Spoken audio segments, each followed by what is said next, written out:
C house life of Manjushree ಅವ್ರದ್ದು ಅಂತ ಅಂದ್ರೆ ಈ ತರದ ವಾತಾವರಣದಲ್ಲಿ ಬದುಕಿರುವಂತ ಒಂದು ಹೆಣ್ಣು ಮಗಳು ಬೆಂಗಳೂರು ನನ್ನ ಪ್ರಕಾರ ಗೊತ್ತು ಇರಲ್ಲ. ವಿಧಾನಸೌಧ, MG ರೋಡು, ಬೆಂಗಳೂರಿನ ಈ ವಾತಾವರಣ, ಈ ಲೈಫು ಇಮ್ಯಾಜಿನ್ನೂ ಮಾಡ್ಕೊಂಡಿರಲ್ಲ. ಗೋ ಹೆಡ್ ಮಂಜುಶ್ರೀ, ಏನಿತ್ತು ಬೆಂಗಳೂರು ಅನ್ನೋ ಕಲ್ಪನೆ ಏನಿತ್ತು ಅವಾಗ? ಬೆಂಗಳೂರು ನೋಡಿರ್ಲಿಲ್ಲ ನಾನು, ತುಮಕೂರು ಅಷ್ಟೇ. ಸ್ಕೂಲ್ ಮುಗಿದ್ಮೇಲೆ ತುಮಕೂರ್ಗೆ ಹೋಗಿ ತುಮಕೂರೇ ದೊಡ್ಡದು ಅವಾಗ ಅಂತ? ಹಾ, ನನಗೆ ತುಮಕೂರೇ ದೊಡ್ಡ. ಅಯ್ಯೋ, ಅದೇ ದೊಡ್ಡದು ನಮಗೆ. ತುಮಕೂರೇ ದೊಡ್ಡದು. ತುಮಕೂರು ಜಿಲ್ಲೆ ಅಂದ್ರೆ ಒಂಥರ ಏನೋ ಇಷ್ಟು ದೊಡ್ಡ ಸಿಟಿನಲ್ಲಿ ನಾನು ಓದಕ್ ಹೋಗ್ತಿದ್ದೀನ ಅಂತ. ಅದು PUC ಗಾ? ಇಲ್ಲ, ಡಿಪ್ಲೊಮಾಗೆ. ಡಿಪ್ಲೊಮಾಗೆ? ಹಾ, diploma in electrical and electronics. Diploma in electrical and electronics, E&E. Okay, ಅಲ್ಲಿ ಶುರು ಆಯ್ತು. ಹಾ, ಅಲ್ಲಿ ಶುರುವಾಯ್ತು. ಅದು ನೀವು ಇಂಥದ್ದೇ ಓದಬೇಕು ಅಂತ ಏನಿಲ್ಲ? ಇಲ್ಲ, ಯಾರೋ ಹೇಳಿದ್ರು ನೀನ್ ಅಲ್ಲಿ ಹೋಗು, ಬೇಗ ಕೆಲಸ ಸಿಗುತ್ತೆ. PUC ಓದಿ, ಡಿಗ್ರಿ ಓದಿ, ಮುಂದೆ ಡಿಗ್ರಿ ಓದಿ, ನಿನಗೆ ಬೇಗ ಕೆಲಸ ಸಿಗಲಿ. ಈಗಿರೋ ಪರಿಸ್ಥಿತಿಗೆ ನಿನ್ ಸದ್ಯಕ್ಕೆ ಒಂದ್ ಕೆಲಸ ಸಿಗ್ಬೇಕು, ಮನೆಗೆ ಒಂಚೂರು ಹೆಲ್ಪ್ ಆಗುತ್ತೆ, ಮನೆಗೆ ಒಂಚೂರು ಹೆಲ್ಪ್ ಆಗುತ್ತೆ, ದುಡಿಯೋಕ್ ಶುರು ಮಾಡ್ಬಿಡ್ಬೋದು. ಡಿಪ್ಲೊಮಾ ಓದಿ ಆಮೇಲೆ ಒಂದ್ ಕೆಲ್ಸಕ್ಕೆ ಹೋಗ್ಬಿಡು, ಏನೋ ಆಗುತ್ತೆ ಅಂತ ನಮ್ಮ ಊರಲ್ಲಿ ಯಾರೋ ಹೇಳಿದ್ರು. ನನಗೆ ಈಗ ಸದ್ಯಕ್ಕೆ ಕೆಲಸ ಸಿಗೋಳಕ್ಕೆ ಯಾವ್ದೋ ಒಂದು ITI ಏನೋ ಒಂದ್ ಮಾಡೋಣ, ಏನೋ ಒಂದ್ ಓದ್ಬಿಟ್ರೆ ಕೆಲಸ ಸಿಗುತ್ತೆ ಅನ್ನೋದಷ್ಟೇ ಗೊತ್ತಿತ್ತು. ಬಿಟ್ರೆ ಅದ್ ಮಾಡಿದ್ಮೇಲೆ ಫ್ಯೂಚರ್ ಏನಿದೆ ಅಥವಾ ಬೇರೆ ಏನ್ ಮಾಡ್ಬೇಕು. ಎಷ್ಟು ಬೇಕಿತ್ತು ತಿಂಗಳಿಗೆ ನಿಮ್ಗೆ ಅವಾಗ ನಡೆಸೋದಕ್ಕೆ ದುಡ್ಡು ಕಾಲೇಜಲ್ಲಿ? ಮನೆಗೆ ಐ ಥಿಂಕ್ ಕಡಿಮೆ ಬಜೆಟ್, ಲೈಕ್ ಒಂದ್ 2-3 ಸಾವಿರ ಇದ್ದಿದ್ರೆ ಮನೆಯಲ್ಲಿ ಜೀವನ ಒಂದ್ ತಿಂಗಳು ಪೂರ್ತಿ. ಅಂದ್ರೆ ಸೊಸೈಟಿನಲ್ಲಿ ಕೊಡ್ತಾರಲ್ವಾ, ಅಕ್ಕಿ, ರೇಷನ್ ಸೊಸೈಟಿನಲ್ಲಿ. ನಿಮಗೆ 3 ಸಾವಿರ ಇದ್ರೆ ನಿಮ್ ಎಜುಕೇಶನ್, ನಿಮ್ ಪುಟಾಣಿ, ಒಂದ್ ಮನೆ, ನೀವು 3 ಜನ. ಎಜುಕೇಶನ್ ಯಾಕೆ ಅಂದ್ರೆ ನಾನು ಸ್ಟೇ ಆಗಿದ್ದು ಗೌರ್ಮೆಂಟ್ ಹಾಸ್ಟೆಲ್ ಅಲ್ಲಿ. ಅದು ಫ್ರೀ ಇತ್ತು? ಅದು ಫ್ರೀ ಇತ್ತು. ಅದು ತುಂಬಾ ಈಸಿಯಾಗಿ ಸಿಕ್ಲಿಲ್ಲ. ನಮ್ಮಪ್ಪ, ನಾನು DO office, district education officer ಇರ್ತಾರಲ್ಲ, ನಮ್ ಕಾಸ್ಟಿಗೆ ನಮ್ಗೆ ಅಲರ್ಟ್ ಆಗಿರ್ಲಿಲ್ಲ ಅದು. ಸೊ ಜನರಲ್ ಕ್ಯಾಟಗರಿಗೆ ನನಗೆ GPT ನಲ್ಲಿ ಸೀಟ್ ಸಿಗ್ಲಿಲ್ಲ. ಗೌರ್ಮೆಂಟ್ ಏಡೆಡ್ ಅಲ್ಲಿ ಸಿಕ್ತು, ಪ್ಯೂರ್ ಗೌರ್ಮೆಂಟ್ ಸ್ಕೂಲಲ್ಲಿ ಸಿಗ್ಲಿಲ್ಲ. ನನಗೆ ತುಂಬಾ ಮಾರ್ಕ್ಸ್ ಇದ್ರು ಕೂಡ ಗೌರ್ಮೆಂಟ್ ಹಾಸ್ಟೆಲ್ ಅಲ್ಲಿ ಸಿಕ್ಕಿರ್ಲಿಲ್ಲ. ತಿಂಗಳ 900 rupees PGಗೆ ಪೇ ಮಾಡ್ಬೇಕಾಗಿತ್ತು. ನಮ್ ಕೈಲಿ ಅದು ಅಷ್ಟೊಂದು ಅಫೋರ್ಡ್ ಮಾಡಕ್ಕೆ ಆಗ್ತಿರ್ಲಿಲ್ಲ. ಅಲ್ಲೆಲ್ಲ ಟೀಚರ್ಸ್ ಮಕ್ಳು, ಲಾಯರ್. ತಿಂಗಳ PGಗೆ ನಾನು ಕಟ್ಟಕ್ ಆಗ್ತಾ ಇರ್ಲಿಲ್ಲ. ಎಲ್ಲ ಲಕ್ಸುರಿಯಸ್ PG, ಕಂಫರ್ಟಬಲ್ ಆಗಿತ್ತು ಅವಾಗ 2011, 9, 10, 11 ಟೈಮಲ್ಲಿ. ಬಟ್ 16 ವರ್ಷದ ಹಿಂದೆ ಆಲ್ಮೋಸ್ಟ್. ಸೊ ಆವಾಗ ಅದು ಅಫೋರ್ಡ್ ಮಾಡಕ್ ಆಗ್ತಿರ್ಲಿಲ್ಲ. ಅಪ್ಲಿಕೇಶನ್ ಹಾಕಿದ್ರೆ ನನ್ ಕ್ಯಾನ್ಸಲ್ ಆಗ್ತಾನೆ ಇತ್ತು. ಯಾಕಂದ್ರೆ BCM ಹಾಸ್ಟೆಲ್ ಅಲ್ಲಿ ರಿಸರ್ವೇಶನ್ಸ್ ತುಂಬಾ ಇರುತ್ತೆ. ಸೊ ಕ್ಯಾಟಗರಿ ಮೇಲೆ ಕೊಡ್ತಾರೆ, ಮಾರ್ಕ್ಸ್ ಮೇಲೆ ಕೊಡಲ್ಲ ಅಲ್ಲಿ ಸೀಟು. ಕೊನೆಗೆ ನಾನು ನಮ್ಮಪ್ಪ ಅದಕ್ಕೂ ಕೂಡ ಇವರು DO ಆಫೀಸ್ಗೆ ಹೋಗ್ಬಿಟ್ಟು ಕಾಲಿಗೆ ಬಿದ್ಬಿಟ್ರು ನಮ್ಮಪ್ಪ, ಫುಲ್ ಅಳ್ಕೊಂಡು. ಸರ್, ನನಗೆ ಇದು ಅವಕಾಶ ಮಾಡ್ಕೊಡಿ, ಎಲ್ಲಾನ ಒಂದ್ ಜಾಗ ಇದ್ರೆ ಅಲ್ಲಿ ಕೊಟ್ಬಿಡಿ, ಅಲ್ಲೇ ಇದ್ಕೊಂಡು ಓದ್ಕೊಂತಾಳೆ ಅಂತ. ಯಾಕಂದ್ರೆ ನಮ್ಮೂರಿಂದ ತುಮಕೂರಿಗೆ 2 hours ಆಗುತ್ತೆ KSRTC ನಲ್ಲಿ ಕೂಡ. ಸೊ ನಾವು ಡೈಲಿ ಅಪ್ ಅಂಡ್ ಡೌನ್ ಮಾಡಕ್ ಆಗಲ್ಲ. ಸೊ ಅಪ್ಪ ಕಾಲಕ್ಕೆ ಬಿದ್ರು ಅಂದಾಗ ನಂಗೆ ಈಗ್ಲೂ ತುಂಬಾ, ಈಗ ನೆನೆಸ್ಕೊಂಡ್ರು ಬೇಜಾರಾಗುತ್ತೆ. ನಮ್ಮ ಅಪ್ಪ ಅವತ್ತು ಅಷ್ಟು ರಿಕ್ವೆಸ್ಟ್ ಮಾಡಿರ್ಲಿಲ್ಲ ಅಂದಿದ್ರೆ ಅವ್ರು ಕೊಡ್ತಿರ್ಲಿಲ್ಲ. ಕೊನೆಗೆ ಅವರು ಸೈನ್ ಹಾಕಿ ಕೊಟ್ರು. ನಿಮ್ ಕಣ್ಣೆದ್ರಿಗೆ ಅಪ್ಪ ಇನ್ನೊಬ್ರು ಕಾಲಕ್ಕೆ ಬೀಳ್ತಿದ್ದಾರೆ ಮಗಳಿಗೋಸ್ಕರ. ತುಂಬಾ ಬೇಜಾರಾಗುತ್ತೆ ಅದೆಲ್ಲ ನೆನ್ಸ್ಕೊಂಡ್ರೆ. ಬಟ್ ನಮ್ಮ ಅಪ್ಪ ಅವತ್ತು ಅಟ್ಲೀಸ್ಟ್ ಅಷ್ಟು ಅವರು ಅವತ್ತಂಗ್ ಮಾಡಿರ್ಲಿಲ್ಲ ಅಂದಿದ್ರೆ ಗೌರ್ಮೆಂಟ್ ಹಾಸ್ಟೆಲ್ ಅಲ್ಲಿ ಸೀಟ್ ಸಿಗ್ತಾ ಇರ್ಲಿಲ್ಲ. ಅದನ್ನ ಬಿಟ್ಟು ಮನೆ ಖರ್ಚು 3 ಸಾವಿರ ಇದ್ರೆ ನಿಮ್ ಮನೆ ನಡೀತಾ ಇತ್ತಾರ? ಅಷ್ಟು ಸಂಪಾದನೆ ಮಾಡ್ಲೇಬೇಕಾಗಿತ್ತು. ನಿಮ್ ತಲೆಯಲ್ಲಿ ಏನ್ ಓಡ್ತಾ ಇತ್ತು? ಓದ್ಬೇಕು, ಸಂಪಾದನೆ ಮಾಡ್ಬೇಕು. ಕಾಲೇಜಿಗೆ ಬಂದ್ಮೇಲೆ ಸ್ವಲ್ಪ ನಾನು, ಟು ಬಿ ಆನೆಸ್ಟ್, ನಂಗೆ ಸ್ವಲ್ಪ ರೆಸ್ಪಾನ್ಸಿಬಿಲಿಟಿ ಕಡಿಮೆ ಆಗ್ಬಿಟ್ಟಿತ್ತು. ನನ್ಗೆ ಏನಿದೆ ಅದು ಓದ್ತಾ ಇದ್ದೆ. ಬಟ್ ಹಾಸ್ಟೆಲ್ ಊಟ ಫ್ರೀ, ಎಜುಕೇಶನ್ ಕಾಲೇಜ್ ಫ್ರೀನಾ? ಇಲ್ಲ, ಕಾಲೇಜಿಗೆ ಫೀಸ್ ಕಟ್ಬೇಕಾಗಿತ್ತು. ಯಾಕಂದ್ರೆ ಅದು ಏಡೆಡ್ ಕಾಲೇಜ್. ಸೊ ಅಲ್ಲಿಗೆ ಫೀಸ್ ಕಟ್ಬೇಕಾಗಿತ್ತು. ಸೊ ನಿಮ್ಗಿರೋ ಏಮ್ ಏನಪ್ಪಾ ಅಂದ್ರೆ ಚೆನ್ನಾಗಿ ಓದ್ಬೇಕು. ಓದ್ಬೇಕು, ಇದು ಕ್ಲಿಯರ್ ಮಾಡಿ ನೆಕ್ಸ್ಟ್ ಯಾವ್ದನ್ನ ಕೆಲಸ. ಬೇರೆದೆಲ್ಲ ರಿಕ್ವೈರ್ಮೆಂಟ್ಸ್ ಇರುತ್ತಲ್ಲ, ಅದಕ್ಕೆಲ್ಲ ಅಪ್ಪ ತಂದು ಕೊಡ್ತಿದ್ರಾ? ಅದಕ್ಕೆ ಇರ್ತಿತ್ತ ದುಡ್ಡು? ಬೇರೆ ರಿಕ್ವೈರ್ಮೆಂಟ್ಸ್ ಅಂದ್ರೆ ನಾನು ಆಲ್ಮೋಸ್ಟ್ 15 years ಇಂದ ಒಂದ್ ಫೇರ್ ಅಂಡ್ ಲವ್ಲಿ, ಒಂದ್ ಮೈಸೂರ್ ಸ್ಯಾಂಡ್ಲು. ಸೊ ಅಂದ್ರೆ ಲೈಕ್ ಅದೊಂದೇ, ನಾನೇನ್ ಬದಲಾಯಿಸ್ತಾ ಇರ್ಲಿಲ್ಲ. ಏನೇನು ಫೇರ್ ಅಂಡ್ ಲವ್ಲಿ? ಒಂದ್ ಫೇರ್ ಅಂಡ್ ಲವ್ಲಿ, ಒಂದ್ ಪಾಂಡ್ಸ್ ಪೌಡ್ರು, ಒಂದ್ ಚಾಂದು, ಆಮೇಲೆ ಒಂದು ಮೈಸೂರ್ ಸ್ಯಾಂಡ್ಲ ಸೋಪು. ಸೊ ಇಷ್ಟಿದ್ರೆ ಐ ಆಮ್ ಕಂಫರ್ಟಬಲ್. ನನ್ಗೊಂದ್ 4 ಚೂಡಿದಾರ್ ಕಂಫರ್ಟಬಲ್ ಅಷ್ಟೇ. ಸಾಕು. ಒಂದ್ 4-5 ಜೊತೆ. ಅಕ್ಕ ಇದ್ಲು, ಸೊ ಅವಳದೆಲ್ಲ ಆಗೋದು ನನ್ಗೆ. ನೀವು ಅಕ್ಕ ತಂಗಿರು ಇಬ್ರು? ಇಲ್ಲ, ನಾವು ಸಿಬ್ಲಿಂಗ್ಸ್ ಎಲ್ಲ, ಕಸಿನ್. ಅವ್ರು ತುಂಬಾ ಸಪೋರ್ಟ್ ಮಾಡಿದ್ಲು ಅವಾಗೆಲ್ಲ. ಅವ್ರ ಡ್ರೆಸ್ ನಿಮಗೆ ಕೊಡ್ತಿದ್ರು? ಕೊಡೋರು. ಅವಳಿಗೆ ಆಗದೆ ಇರೋದೆಲ್ಲ, she was a tailor also. So ಅದನ್ನೆಲ್ಲ ಸ್ಟಿಚ್ ಮಾಡ್ಬಿಟ್ಟು ಕೊಡೋಳು. ನಿಮಗೆ ಹೊಸದ್ ಬೇಡವಾ ಅನ್ಸುತ್ತೆ? ಬೇಡಬೇಕಾಗಿಲ್ವಾ? ಹಬ್ಬಕ್ಕೆ ಯುಗಾದಿ ಹಬ್ಬ ಇರ್ತಿತ್ತಲ್ಲ ಅವಾಗ ಸೊ ವರ್ಷಕ್ಕೆ ಒಂದು ಡ್ರೆಸ್ ಅವಾಗ. ವರ್ಷಕ್ಕೆ ಒಂದು ಹೊಸಾದ್ ಈಗ ವರ್ಷಕ್ಕೆ. ಕಾಲೇಜಿಗೆ ಬಂದ್ಮೇಲೂ, ಸಿಟಿಗೆ ಬಂದ್ಮೇಲೆ ಎಸ್ಪೆಷಲಿ ಸಿಟಿ ಹೆಣ್ಮಕ್ಳು ಗಂಡು ಮಕ್ಕಳು ಕೋಎಡ್ ಇದ್ರೆ ಗೊತ್ತಿಲ್ಲ ನಂಗೆ, ಅವ್ರ ಲೈಫ್ ಸ್ಟೈಲು, ಸಿಟಿ ಜೀವನ ಇದೆಲ್ಲ ಏನು ಇನ್ಫ್ಲೂಯೆನ್ಸ್ ಆಗ್ಲಿಲ್ವಾ ಮಂಜುಷಿ ಅವರೇ? ಅಷ್ಟ್ ಇನ್ಫ್ಲೂಯೆನ್ಸ್ ಆಗ್ತಾ ಇತ್ತು, ಬಟ್ ನಾನು ಆಲ್ಮೋಸ್ಟ್ ಎಲ್ಲಾದ್ರೂ ನಾನು ಡಿವಿಯೇಟ್ ಆಗ್ತಿದ್ದೀನಿ ಅಂದ್ರೆ ಮೇ ಬಿ ದೇವ್ರು ಯಾರಾದ್ರೂ ಕಳ್ಸೋರು. ನಾನು ತುಂಬಾ ನಿದ್ದೆ ಮಾಡ್ತಾ ಇದ್ದೆ ಕಾಲೇಜಲ್ಲಿ. ಒಂದ್ಸತಿ ನಾನು ನಿದ್ದೆ ಮಾಡೋಕ್ಕೋಸ್ಕರ ಎಕ್ಸಾಮ್ ಬರ್ದಿಲ್ಲ ಒಂದ್ ಸಬ್ಜೆಕ್ಟ್. ಇದ್ಯಾವ ಕ್ಯಾರೆಕ್ಟರ್ ಇದು? First sem, second sem, third sem distinction. ನಾನು ಫೋರ್ತ್ ಸೆಮ್ ಅಲ್ಲಿ ಒಂದ್ ಸಬ್ಜೆಕ್ಟ್ ಬ್ಯಾಕ್ಲಾಗ್. ಬಿಕಾಸ್ ಆಫ್ ನಿದ್ದೆ? ಬಿಕಾಸ್ ಆಫ್ ನಿದ್ದೆ. ಆ ಮಟ್ಟ ಕುಂಭಕರ್ಣಿ ನಾನು. ಅಂದ್ರೆ ತುಂಬಾ ನಿದ್ದೆ ಮಾಡ್ತಾ ಇದ್ದೆ. ಅಂದ್ರೆ ನಂಗೆ ವಾಕ್ ಮಾಡ್ಕೊಂಡು ಕಾಲೇಜಿಗೆ 1.5 ಕಿಲೋಮೀಟರ್ ಹಾಸ್ಟೆಲ್ ಇಂದ ಕಾಲೇಜ್ಗೆ ನಡ್ಕೊಂಡ್ ಬರ್ಬೇಕು. ಮೇ ಬಿ ವೀಕ್ನೆಸ್ಗೆ ನಿದ್ದೆ ಮಾಡ್ತಿದ್ನೋ ಇಲ್ಲ ಏನಕ್ಕೆ ಅಂತ ಗೊತ್ತಿಲ್ಲ, ಬಟ್ ಆ ಏಜ್ ಅಲ್ಲಿ ನಂಗೆ ತುಂಬಾ ನಿದ್ದೆ ಬರ್ತಿತ್ತು. ಊಟ ತಿಂಡಿ ಚೆನ್ನಾಗ್ ಆಗ್ತಿತ್ತಾ? ಊಟ ತಿಂಡಿ ಅದೇ ವಾರಕ್ಕೆ 3 ಸತಿ ಪೌಡರ್ ಕೊಡೋರು, ಅದ್ರಲ್ಲಿ ಚಪಾತಿ ಅಲ್ಲೇ ಒಸ್ಕೊಂಡು ಸುಟ್ಕೋಬೇಕು BCM ಹಾಸ್ಟೆಲ್. ಈಗ ಮೇ ಬಿ ಬದಲಾಗಿರ್ಬೋದು, ಈಗ ರಿಸೋನೇಟ್ ಆಗಲ್ಲ ನಾನು ಹೇಳೋದು. ಬಟ್ ನನ್ನ ಬ್ಯಾಚ್ ಅಲ್ಲಿ ಯಾರು BCM ಹಾಸ್ಟೆಲ್ ಅಲ್ಲಿ ಇದ್ರು ಅವ್ರಿಗೆ ಇದು ಅರ್ಥ ಆಗುತ್ತೆ.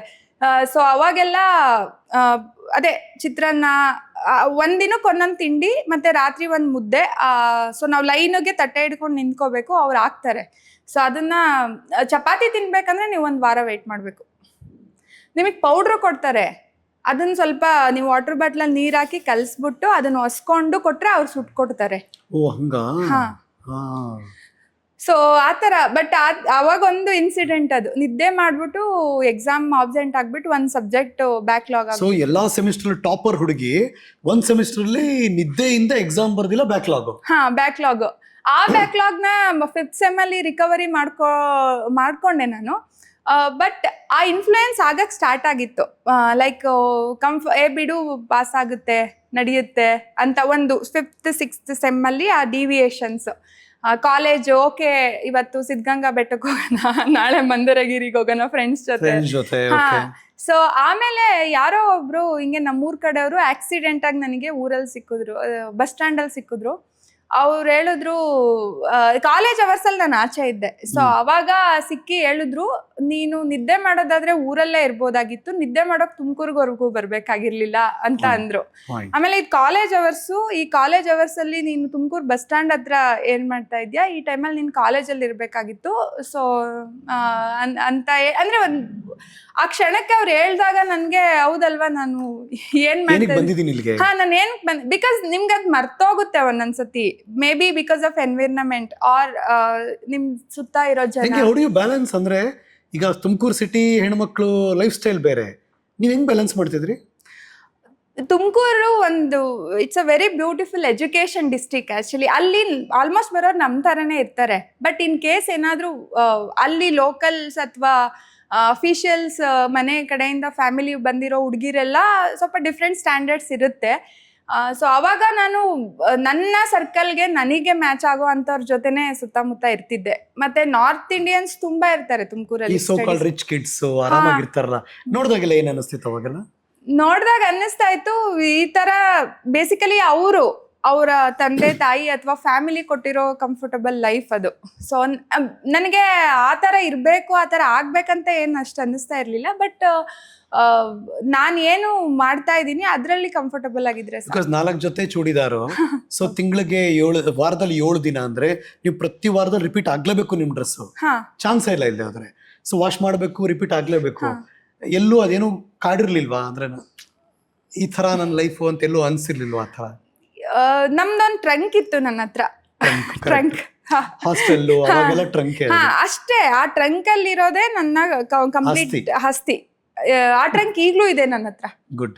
ಆ ಟ್ರಂಕ್ ನನ್ನ ಹತ್ರ ಏನ್ ಕಾಲೇಜಲ್ಲಿ ಇತ್ತು, ಆ ಟ್ರಂಕ್ ಒಳಗಡೆ ಒಂದ್ ಪುಟ್ಟ ಟ್ರಂಕ್, ಅದ್ರೊಳಗಡೆ ನಂದು ಫೇರ್ ಅಂಡ್ ಲವ್ಲಿ ಅದೆಲ್ಲ ಒಂದ್ ಕಡೆ ಇರುತ್ತೆ, ಒಂದ್ ಕಡೆ ಬುಕ್ಸ್ ಜೋಡಿಸ್ಕೊಳ್ಳೋದು. ಇನ್ನ ಆ ಟ್ರಂಕ್ ಅಲ್ಲಿ ಒಂದ್ ಸ್ಲೇಟ್ ಇಡ್ತಾ ಇದ್ದೆ, ಅದನ್ನ ರೂಮ್ ಮಾಡ್ತಾ ಇದ್ದೆ ನಾನು.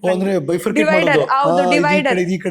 ಈ ಕಡೆ ಬಟ್ಟೆ ಇಟ್ಕೋಬೇಕು, ಈ ಕಡೆ ಎಲ್ಲ ನಂದು ಫೇರ್ ಅಂಡ್ ಲವ್ಲಿ ಎಲ್ಲ ಇಟ್ಕೋಬೇಕು, ಈ ಕಡೆ ಬುಕ್ಸ್ ಇಟ್ಕೋಬೇಕು. ಒಂದೇ ಟ್ರಂಕ್ ಅಷ್ಟೇ. ಅದನ್ನ ಬೀಗ ಹಾಕಿ ಕಾಲೇಜ್ಗೆ ಹೋಗ್ತಾ ಇದ್ದಿದ್ದು. ಸ್ಪೇಸ್ ಕೊಡಲ್ಲ ನಿಮ್ಗೆ ಹಾಸ್ಟೆಲ್ ಅಲ್ಲಿ, ನೀವ್ ಒಂದ್ ಟ್ರಂಕ್ ಇಟ್ಕೊಳಕ್ ಜಾಗ ಕೊಡ್ತಾರಷ್ಟೇ. ಬಟ್ ಆಸ್ತಿ ಎಷ್ಟು ಜೋಪಾನ ಇರ್ತಿತ್ತಲ್ಲ ಅವಾಗ. ಹೌದು. ಈಗ 4-5 ಬೀರಗಳಿದೆ, ಏನ್ ಪ್ರಯತ್ನ? 4 ಜೊತೆ ಚೂಡಿದಾರು.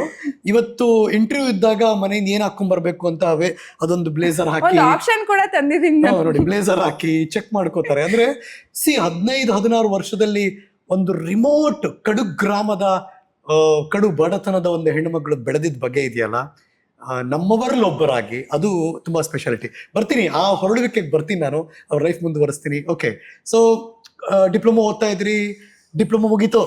ಯಾವ ವರ್ಷ ಮುಗೀತು ಡಿಪ್ಲೊಮಾ? 2011 ನಲ್ಲಿ ಮುಗೀತು ಡಿಪ್ಲೊಮಾ, Okay, ಮೇನಲ್ಲಿ ಮುಗೀತು. ಹೌದು, ಮೇ 25th ಏನೋ ಮುಗೀತು. ಅವತ್ತು ಹುಡುಗರು ಫಿಲ್ಮ್ ರಿಲೀಸ್ ಆಗಿತ್ತು. ಪುನೀತ್ ರಾಜ್ಕುಮಾರ್ ಹೌದು, ಆ 3 ವರ್ಷದಲ್ಲಿ that is the only film. Last exam ಮುಗಿಸ್ಕೊಂಡು ನಾವೆಲ್ಲ ಬ್ಯಾಚ್ ಮೇಟ್ಸ್ ಆ ಮೂವಿಗೆ ಹೋಗಿದ್ವಿ. ಹುಡುಗರು ಫಿಲಂ ಹೋಗಿದ್ದು. ಹುಡುಗರು ಫಿಲಂಗೆ ಹುಡುಗಿರು ಎಲ್ಲ.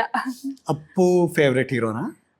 ಫೇವ್ರೆಟ್ ಹೀರೋ ಅಂತ ಯಾರು ಇಲ್ಲ ನನಗೆ. ನನ್ಗೆ ಯಾರನ್ನು ಫೇವ್ರೆಟ್ ಇಲ್ಲ. ಬಟ್ ಒಂದು ಸಿನಿಮಾ ನೋಡ್ಬೇಕು ಅಂತಿತ್ತು ಅಷ್ಟೇ. ಎಲ್ಲರೂ ಹೋಗ್ತಿದ್ರು, ನಾನು ಹೋಗ್ತೀನಿ. ಹೌದು, ಅಂದ್ರೆ ಈಗ ಹೋಗೋಕೆ ರೈಟ್ ಟೈಮ್ ಅಂತ ಅನ್ಸಿತ್ತು. ಯಾಕಂದ್ರೆ 3 ವರ್ಷದಲ್ಲಿ ಹೋಗಿರ್ಲಿಲ್ಲ ನಾನು. ಬಿಕಾಸ್ ಅಲ್ಲಿ ಒಂದು ಮೈಂಡ್ ಸೆಟ್ ಇರುತ್ತೆ, ನಾನು ಒಂದ್ ಊರಿಂದ ಊರಿಗೆ ಬಂದಿದ್ದೀನಿ, ಫಿಲಮ್ ಹೋಗೋದು ತಪ್ಪು, ನೀವು ಆಫೀಸ್ ಅಂದ್ರೆ ಕಾಲೇಜ್ ಅವರ್ಸ್ ಇಂದ ಆಚೆ ಇದ್ರೆ ಅದು ತಪ್ಪು, ಅದೆಲ್ಲ ನಮ್ಗೆ ದೊಡ್ಡ ಅಪರಾಧ ಅನ್ಸೋದು. ಸೊ ಆ ಮೈಂಡ್ ಸೆಟ್ ಇದ್ದವ್ರಿಗೆ ಐಬ್ರೋಸ್ ಮಾಡ್ಸಿದ್ರೆ ತಪ್ಪು, ಈ ತರ ಭಯ ಪೆರಿಕ್ಯೂರ್ ಆಮೇಲೆ ಅದು ಅದೆಲ್ಲ ನೆಕ್ಸ್ಟ್ ಲೆವೆಲ್ ಬಿಡಿ. ಅದು ಈಗಲೂ ಇಲ್ಲ. ನಿಮ್ಗೆ ಗೊತ್ತೂ ಇರ್ಲಿಲ್ಲ ಅನ್ಸುತ್ತೆ? ಗೊತ್ತೂ ಇರ್ಲಿಲ್ಲ ನನ್ಗೆ. ಐಬ್ರೋ ಮಾಡ್ಸೋದು, ಹೆಣ್ಮಕ್ಳದ್ದು ಬ್ಯೂಟಿ ಅದೆಲ್ಲ ಏನು ಐಡಿಯಾನೇ ಇರ್ಲಿಲ್ಲ ಅಲ್ಲ? ಇಲ್ಲ, ಏನ ಐಡಿಯಾ ಅದ್ರ ಬಗ್ಗೆ ನಾನು ಅಷ್ಟೊಂದೇನು. ಸುಮ್ನೆ ಮುಖ ತೊಳೆದ್ವಾ, ಫೇರ್ ಅಂಡ್ ಲವ್ಲಿ ಹಚ್ಚದ್ವಾ, ಒಂದ್ ಬಿಂದಿ ಇಟ್ಕೊಂಡ್ವಾ, ಹೋದ್ವಿ ಅಷ್ಟೇ. ನಮ್ಮ ಹಾಸ್ಟೆಲ್ ಅಲ್ಲಿ ಆಲ್ಮೋಸ್ಟ್ ನಾವೆಲ್ಲ ಹುಡುಗಿರಂಗೆ kajal, lipstick, lip liner, glossy finish. ನಂಗೆ ಗೊತ್ತೇ ಇರ್ಲಿಲ್ಲ. ವ್ಯಾನಿಟಿಲೋ ಅಥವಾ ಇನ್ನೆಲ್ಲೋ ಅದನ್ನ ನೋಡಿದಾಗ, ತುಂಬಾ ರಿಚ್ ಕಿಡ್ಸ್ ನೋಡಿದಾಗ ಅವಾಗ ಏನಾದ್ರು ಅನಿಸ್ತಿತ್ತಾ, ಇದು ಯಾವ್ದೋ ಚೆನ್ನಾಗಿದೆ, ನಮ್ಗೆ ಗೊತ್ತಿಲ್ವಲ್ಲ, ಆ ತರದೆಲ್ಲ ಕುತೂಹಲಗಳು ಇರ್ತಿತ್ತಾ? ಇರ್ತಿತ್ತು. ಆಕ್ಚುಲಿ ಕಾರಲ್ಲೆಲ್ಲ ಬರೋರು ನಮ್ಮ ಕಾಲೇಜ್ಗೆ. ಅಂದ್ರೆ ಅವ್ರ ಅಪ್ಪ ಬಂದು ಡ್ರಾಪ್ ಮಾಡೋದು, ಅಥವಾ ಸ್ಕೂಟಿನಲ್ಲೆಲ್ಲ ಬರೋರು. ಅವ್ರ ಅಪ್ಪರೆಲ್ಲ ಇಂಜಿನಿಯರ್ಸ್ ಆದ್ರೆ. ಬಟ್ ನಾನು ಕಂಪೇರ್ ಮಾಡ್ಕೊಂತ ಇರ್ಲಿಲ್ಲ. ಬಿಕಾಸ್ ನಮ್ಮಪ್ಪ ನನಗೆ ಹೆಮ್ಮೆ. ಲೈಕ್ ನಮ್ಮಪ್ಪನೇ ಗ್ರೇಟು ನನ್ಗೆ. ಸೊ ನನ್ಗೆ ಒಂದು ದಿನಾನು ಯಾರ ಬಗ್ಗೆ ಅಲ್ಗೂ ನಮ್ಮಪ್ಪ ನನಗೆ ಸೈಕಲ್ ಕೊಡ್ಸಿದ್ರು.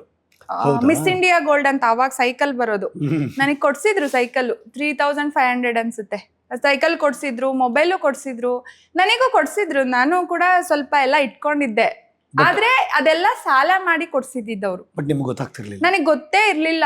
ನಾನು ಡಿಪ್ಲೊಮಾ ಪಾಸ್ ಔಟ್ ಆದ್ಮೇಲೆ ಗೊತ್ತಾಗಿದ್ದು ತುಂಬಾ ಸಾಲ ಇದೆ ಅಂತ. ಆ ಸಾಲದವರು ನಮ್ಮ ಅಪ್ಪಂಗೆ ಹಿಂಸೆ ಮಾಡೋದೆಲ್ಲ ನೋಡಿದಾಗ ರಿಯಲೈಸ್ ಆಯ್ತು, ಇಷ್ಟೆಲ್ಲ ಮಾಡಿ ನೀನ್ ಬೇಕಾಗಿತ್ತಾ ಇದೆಲ್ಲ ಕೊಡ್ಸೋದು ಅಂತಾನು ಕೇಳಿದೀನಿ. ಬಟ್ ಅವ್ರು ಹಂಗೆ ಇರ್ಬೇಕಾದ್ರೆ ನೀನ್ ಹಿಂಗಿದ್ರೆ ಹೆಂಗಮ್ಮ, ಇಟ್ಕೋಬೇಕಲ್ವಾ ಅಮ್ಮ ಅಂತ ಅನ್ನೋರು. ಯಾಕಂದ್ರೆ ನಮ್ಮ ಹಾಸ್ಟೆಲಲ್ಲಿ ಫೋನ್ ಮಾಡ್ಬೇಕು. ನಮ್ಮ ವಾರ್ಡನ್ ತುಂಬಾ ಸ್ಟ್ರಿಕ್ಟ್. ನನ್ಗೆ ಬೇಕಾಗಿರೋ ಟೈಮಲ್ಲಿ ಮಾತಾಡಕ್ ಆಗ್ತಾ ಇರ್ಲಿಲ್ಲ. ಸೊ ಅದಕ್ಕೆ ಫೋನ್ ಕೊಡು, ಒಂದ್ ಲ್ಯಾಂಡ್ ಲೈನ್ ಅಷ್ಟೇ ಇರ್ತಿತ್ತು. ಅಷ್ಟೇ, ರೀಚ್ ಆಗ್ಬೇಕು ಅಂದ್ರೆ ಆಗ್ತಿರ್ಲಿಲ್ಲ. ಅದಕ್ಕೆ ಒಂದ್ ನೋಕಿಯೋ ಬೇಸಿಕ್ ಸೆಟ್ ಕೊಡ್ಸಿದ್ರು ನನಗೆ, ಕ್ವಾರ್ಟರ್ಲಿ ಕೀಪ್ಯಾಡ್ ಅದು. ಅವಾಗ ಅದು ಟ್ರೆಂಡ್. ಅವಾಗ್ಲೇ ಸ್ಟಾರ್ಟ್ ಆಗಿದ್ ಮೊಬೈಲ್ಸ್ ಎಲ್ಲ 2000. ಅಂದ್ರೆ ನನ್ಗೆ ನಮ್ ಬ್ಯಾಚ್ ಅಲ್ಲಿ ಹುಡುಗಿರೆಲ್ಲ ಆಲ್ಮೋಸ್ಟ್ ಕೀಪ್ಯಾಡ್ ಇಟ್ಟಿದ್ದು. ಸ್ಮಾರ್ಟ್ ಫೋನ್ ಎಲ್ಲ ಇರ್ಲಿಲ್ವಲ್ಲ ಅಷ್ಟೊಂದು ಇರ್ಲಿಲ್ಲ. ಇತ್ತು ಬಟ್ ನಮಗ್ ರೀಚ್ ಆಗಿರ್ಲಿಲ್ಲ. ಸ್ಮಾರ್ಟ್ ಫೋನ್ ಇತ್ತು, ನಿಮಗೆ ರೀಚ್ ಆಗಿರ್ಲಿಲ್ಲ. ಬಟ್ ಈಗ ಅಪ್ಪ ಅವಾಗ ಬಂದ್ ಮಧ್ಯ ಮೀಟ್ ಮಾಡ್ತಿದ್ರಲ್ಲ, ತುಮಕೂರು ಬಂದು ನಿಮ್ಮನ್ನ ಹಾಸ್ಟೆಲ್ ಹತ್ರ ಮೀಟ್ ಮಾಡೋದಿತ್ತಲ್ಲ, ಅವಾಗೆಲ್ಲ ಅಪ್ಪಂದೇನಿತ್ತು ಮಾತುಕತೆ? ಊರಿಂದ ಇದು ಪುರಿ ಒಗ್ಗರಣೆ, ಕಡ್ಲೆ ಬೀಜ ಒಗ್ಗರಣೆ ಹಾಕಿಸ್ಕೊಂಡು ಎಲ್ಲ ನೀಟಾಗಿ ಪ್ಯಾಕ್ ಮಾಡ್ಕೊಂಡ್ ಬರೋರು. ಅಮ್ಮ ಕೊಡ್ರಲ್ಲ? ಅಮ್ಮ ಎಲ್ಲ ಮಾಡ್ಕೊಡೋರು. ಇವ್ರು ತಗೊಂಡು ವಾರಕ್ಕೆ 15 ದಿನಕ್ಕೆ ತಿಂಗಳಿಗೆ ಬರೋರು ನಮ್ಮೂರಿಂದ. ಚಕ್ಲಿ ಎಲ್ಲ ತಗೊಂಡ್ ಬರೋರು. ಉಂಡೆ, ಹೌದು, ಸ್ವೀಟು. ನನ್ ಮಗಳು ಓದ್ತಾ ಇದ್ದಾಳೆ. ನನ್ ಮಗಳಿಗೆ ಇದೆಲ್ಲ ತುಂಬಾ ಜನ ಕನೆಕ್ಟ್ ಆಗ್ತಾರೆ ನೀವು ಹೇಳ್ಬೇಕಾರೆ. ಈಗ ಬಿಕಾಸ್ ಯಾರ್ಯಾರು ಹಾಸ್ಟೆಲ್ ಓದಿದಾರೋ ಅವ್ರ ಅಪ್ಪ ಅಮ್ಮ ಎಲ್ಲ ಕೆಲಸ ಮಾಡಿರ್ತಾರೆ. ಮಾಡಿರ್ತಾರೆ. ಎಲ್ರು ಆಲ್ಮೋಸ್ಟ್ ಮಾಡಿರ್ತಾರೆ, ಇನ್ಕ್ಲೂಡಿಂಗ್ ಮೀ ಮಾಡಿರ್ತಾರೆ ಇದನ್ನ. ಅಂದ್ರೆ ಅದೇನೋ ಅವ್ರು ಬರೋದ್ ಕಾಯ್ತಿದ್ವಿ, ಮನೆಯಿಂದ ಏನೋ ತಿಂಡಿ ಬರುತ್ತೆ ಅಂತ. ಯಾವಾಗ್ಲೂ 15 ದಿನಕ್ಕೆ ಅವ್ರು ಬರ್ದೇ ಹೋದ್ರೆ ಅದ್ರ ಬೇಜಾರ್ ಫೀಲ್ ಬೇರೆ. ಈಗ ಹೌದು, ನಮ್ಮಪ್ಪ ಎಲ್ಲ ತಗೊಂಡ್ಬರೋರು.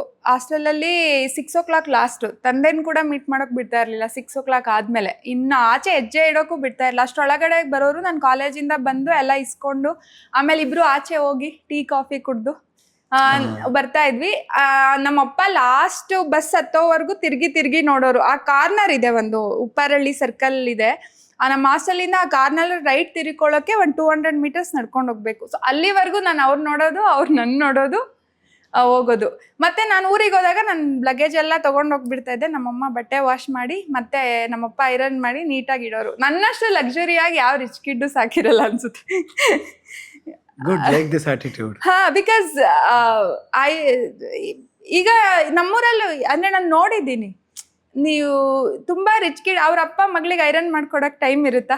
ನಮ್ಮ ತಂದೆ ನನ್ಗೆ ಬಟ್ಟೆ ಐರನ್ ಮಾಡ್ಕೊಡೋರು, ನಮ್ಮಮ್ಮ ಎಲ್ಲ ವಾಶ್ ಮಾಡಿ ಕಂಫರ್ಟಬಲ್ ಆಗಿ ತುಂಬಾ ಚೆನ್ನಾಗಿ ಸಾಕಿದ್ರು ನನ್ನ. ಆ್ಯಕ್ಚುಲಿ ಲೈಕ್ ನಮ್ಮಪ್ಪ ಅಮ್ಮ ನನ್ಗೆ ಆ ಫೀಲಿಂಗ್ ಆಲ್ಮೋಸ್ಟ್ ರೆಸ್ಪಾನ್ಸಿಬಿಲಿಟಿ ಅಂದ್ರೆ ಏನು ಅಥವಾ ಈ ಪ್ರೆಷರ್ ಅಂದ್ರೆ ಏನು, ದುಡ್ಡು ಅಂದ್ರೆ ದುಡಿಬೇಕಾ ಅನಿವಾರ್ಯತೆ ನನಗೆ ಆಲ್ಮೋಸ್ಟ್ ಕಾಲೇಜ್ ಮುಗಿಯೋವರೆಗೂ ಗೊತ್ತಾಗ್ಸಿರ್ಲಿಲ್ಲ ಅವರು. ದೇ ಮೇಡ್ ಶೋರ್ ದಟ್ ನನ್ನ ಸ್ಟಡೀಸ್, ನನ್ನ ಫೋಕಸ್ ಎಲ್ಲ ಸ್ಟಡಿ ಮೇಲೆ ಇರಬೇಕು, ಸಿಂಪಲ್ ಆಗಿ ಏನು ಜೀವನ ಮಾಡ್ಬೇಕು ಅವಳು ಅಷ್ಟು ಮಾಡ್ಕೊಂಡಿರ್ಲಿ ಅನ್ನೋದು ಮಾತ್ರ ಜವಾಬ್ದಾರಿ ತಗೊಂಡಿದ್ರು ಅವರು.